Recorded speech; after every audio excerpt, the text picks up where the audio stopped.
Salut les CCNotes. C'est Fredo de e-commerce nation. C'est les collègues de Paul.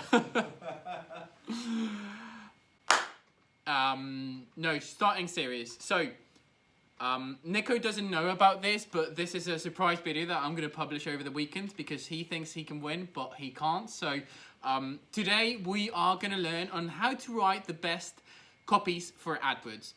Most people come to me and, hey, how do we write this? What do you think is the best thing? What should we do?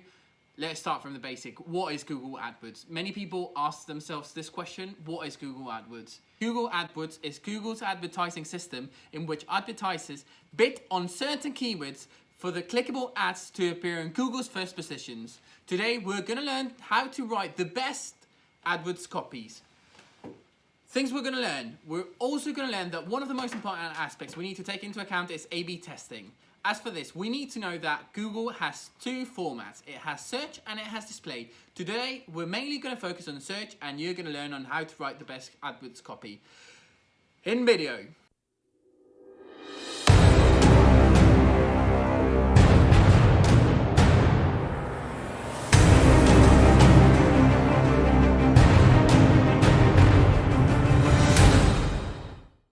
What we need to know is, what is the search option within Google? It's the most simple and direct of this format. What do I mean with this? It's just a text ad that shows when people search for results.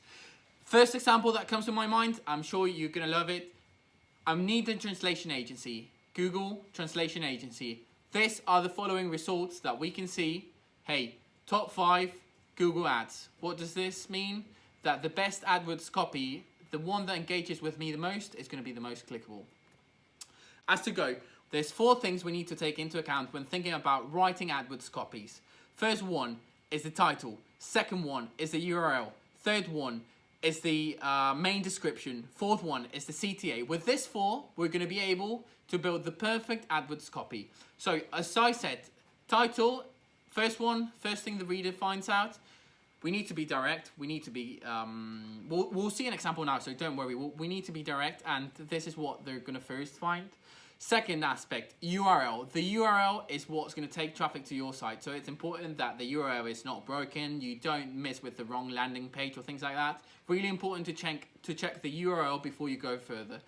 Third aspect, description. This needs to engage with the user, otherwise we're literally dead. So it's important that the main description we're using engages. This description has no more than 80 characters. We need to be sure about this, because otherwise we'll just make a mess. And then we've got the CTA. Hey, the CTA is definitely one of the most important things.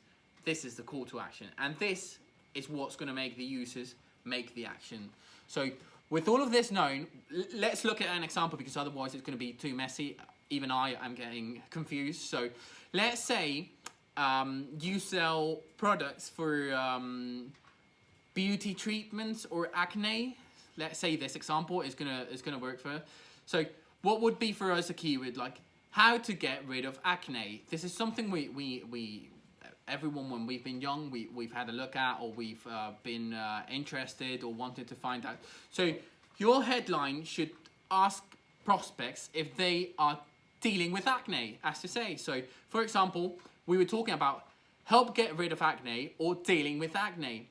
What we should focus on is just the final goal for the reader, for the consumer. So the reader, whoever's going to buy your product already knows they've got acne. Why keep repeating it?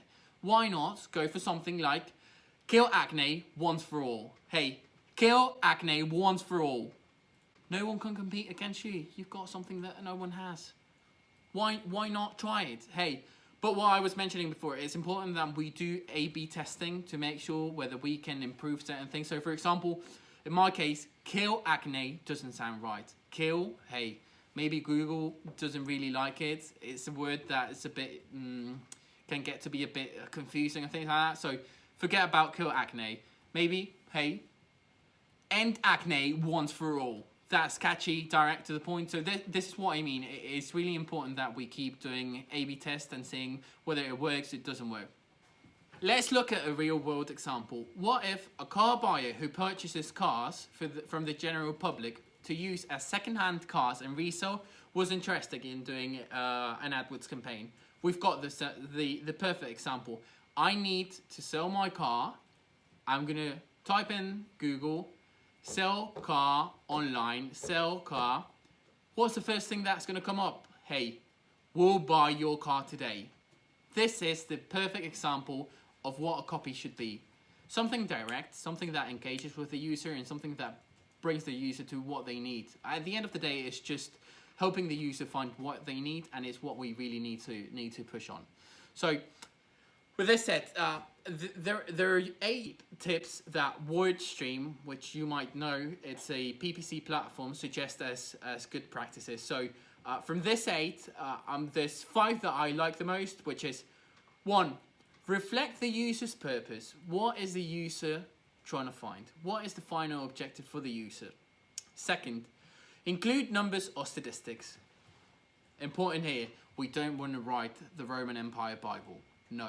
We want to be direct and concise to the point. We don't want to start talking about, hey, 85%. No. We want to go to the point. 8% reduction acne. 99% reduction acne. Forget about acne. 3rd thing I like. Try and include keywords within your URL, especially if you've prepared a landing page or something like this. Try and make sure you include your keywords. 4th, most important, punctuation. Please don't have misspellings when writing an AdWords campaign. This is definitely something that's going to throw users back from going to your page or going to your website. Please, important, don't make mistakes. Make someone check it for you if you're not sure. Re-go over it. Nothing to worry about. And last, focus on the benefits for the users, because if we're just thinking that we're just thinking on us, it's a bit selfish, but we're not thinking on really what are the users' needs. So this is what we really need to focus on, and this is what we should be aiming for. It's really important that when we are willing to write some AdWords copies, we put ourselves some objectives. One of the things that I most like is SMART objectives, which I'm sure you've all heard about. It's specific, measurable, achievable, realistic, and time-bound. Hey, SMART objectives, why not? Shouldn't be that easy to try and stay to them, measure them, achieve them. A/B testing, I've told you before, it's important to do small changes. So what do you mean with A/B testing, Freddie? Well, what I really mean is that there's things we need to take into account. We need to test keywords. We're never going to be sure if a keyword works or doesn't work. So let's test our keywords. Let's see whether they're the appropriate keywords we're aiming. Then let's test, for a second, let's test our landing pages. Hey, maybe our landing pages are not appropriate. Maybe they're not converting. Maybe we're getting the clicks, but they're not converting. Let's also go with A/B testing for our landing pages. 3rd, time of the day. Are we sure the time of the day we're doing our AdWords campaigns is the most appropriate? Are we sure that users look for those kind of things at that time of the day? Do you think really a student is going to look on how to get rid of acne during school time? No. He might look for it in the afternoon, at night, over the night. And then for last, ads extensions. We need to make sure that the ad extension we're using, we need to try shorter versions, longer versions, see which ones convert the most, which ones convert the less. So this is key important when taking it into account.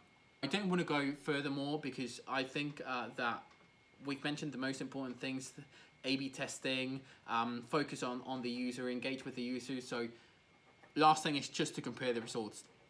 Let's get the metrics we've got from the last weeks, and let's see if these metrics are appropriate. Let's see how we can improve them, and let's look at all the possibilities.